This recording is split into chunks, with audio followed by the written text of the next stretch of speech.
Greetings, my beautiful tubers. Thank you so much for clicking on today's episode.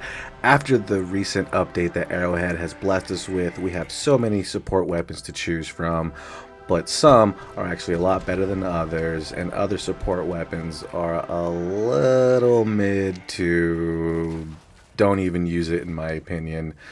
And that's exactly what we'll be going over in this video, discussing the top 10 worst support weapons in Helldivers 2.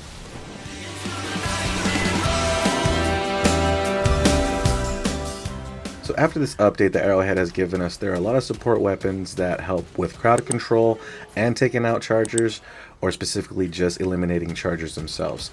Starting off at number 10 is the grenade launcher, and only the reason why it's number 10 is because we had to start somewhere. By any means, this is not a bad support weapon to choose from. It's great at crowd control, and if you have enough time for a one-on-one situation, you can definitely take out a charger.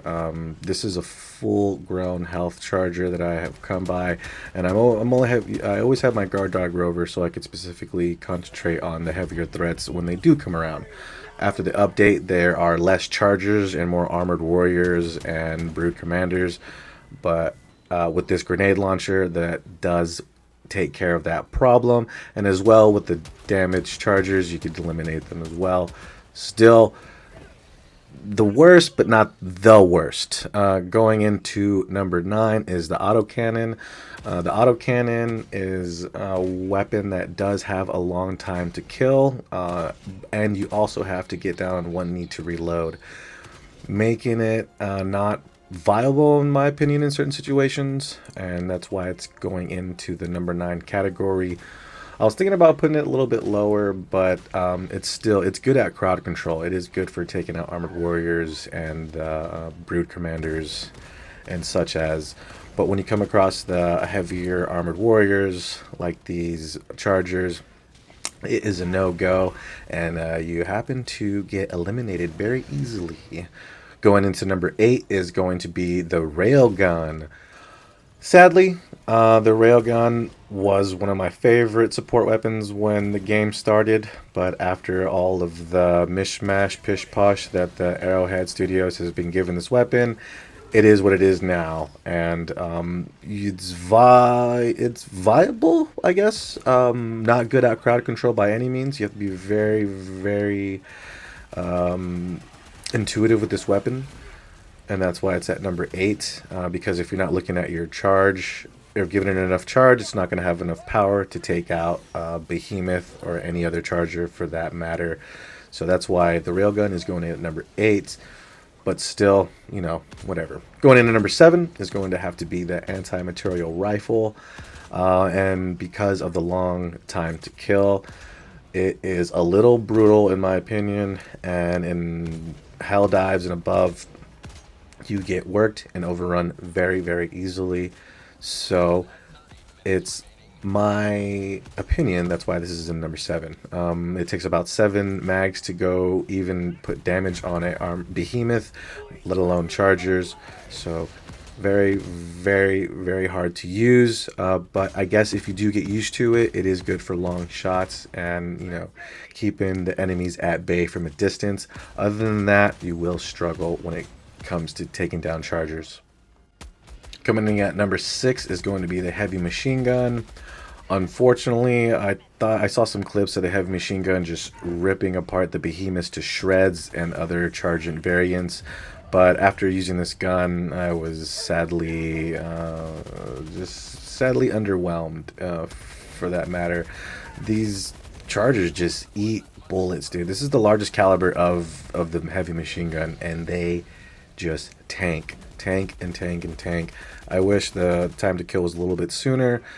The cooldown time is 8 minutes, so you do have to keep in mind with all these stratagems, the cooldown time is something that takes an effect, as well as kneeling to reload and having to constantly be moving in the battlefield. This weapon isn't too viable when it comes to taking out chargers at full health.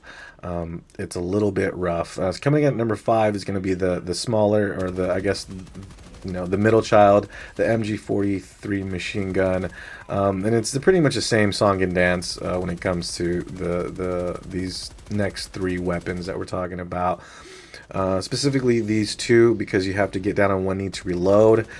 The call-in time, the cooldown time, it all comes in factor, especially reloading.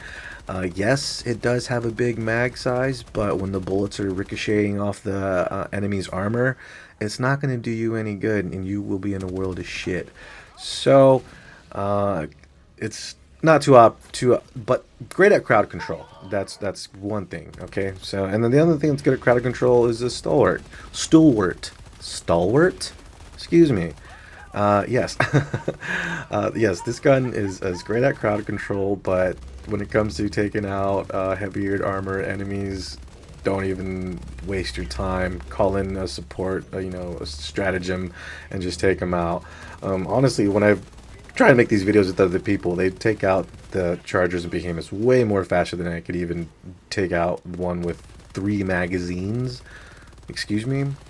And yeah, just tanking, not even tanking it because they ricochet right off. So coming in at number 4 is a stalwart, not a viable support weapon, but great at crowd control. So keep that in mind. And what separates this LMG from its bigger brothers is you're able to run and reload at the same time, which is a huge W, but still not good. Coming in at number 3, the laser cannon. Holy Toledo. Bring in your stuns, bring in anything you can to slow down the chargers, because you're going to need it with this laser cannon. Something might have been wrong in the mathematics or something with the update, because I thought I saw they specifically said if you want to have a laser show, you could have a laser show, and that means just I guess that means you need multiple divers at shooting at one specific target to increase the damage range or the damage in general. But by golly, holy smokes, and you only get 2 mags too, and this gun overheats very fast, very quickly, and when you're in hell dives and above, you get overrun so fast. It's not a viable weapon, so that's why it's coming in at number 3. And booyah, yeah, baby, have your babies ready to call you in. Coming in at number 2 with the new Chemical War Bond, the TX41 Sterilizer. So I was supposed to be number 1 first off, but actually having a few rounds with it, it's not that bad at crowd control. To be straight up honest, it's not that bad. But when it comes to taking out chargers, behemoths, anything that has heavy armor, forget about it. I mean, this thing is just, we're like, do.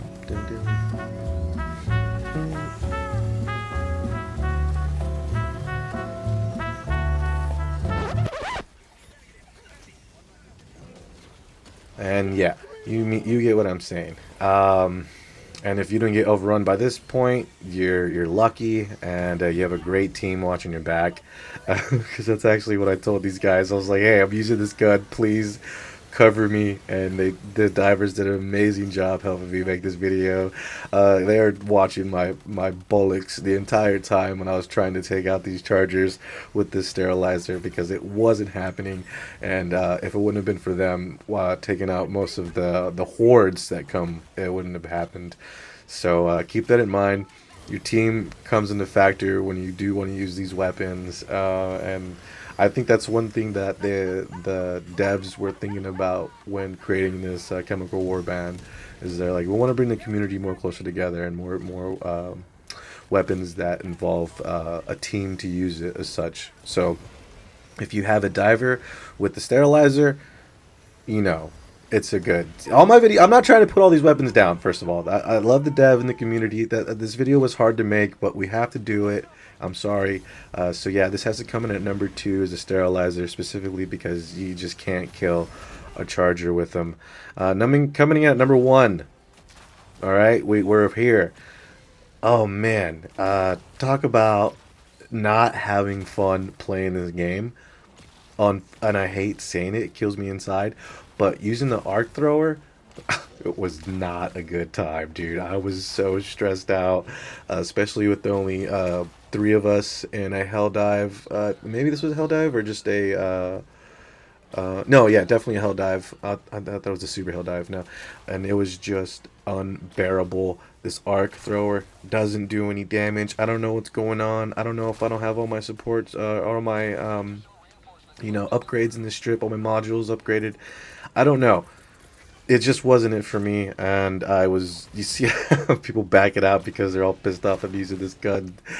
Oh yeah. So tell your divers that hey, I'm using this. I think the Blitzer is even better than the arc thrower. Okay, I've seen the Blitzer just do straight damage because of the spread, but when it comes to the arc thrower, it's not it. So it's coming in at number one, arc thrower. Leave your comments down below to see if you agree or disagree with any of these in the list, and then maybe even add your own list. But that's pretty much going to do it for this. These are the top 10 worst support weapons in Helldivers 2. Thank you so much for clicking on today's episode. I hope you have a great day, week, month, and year. My name's Sincere, and I'll catch you in the next one.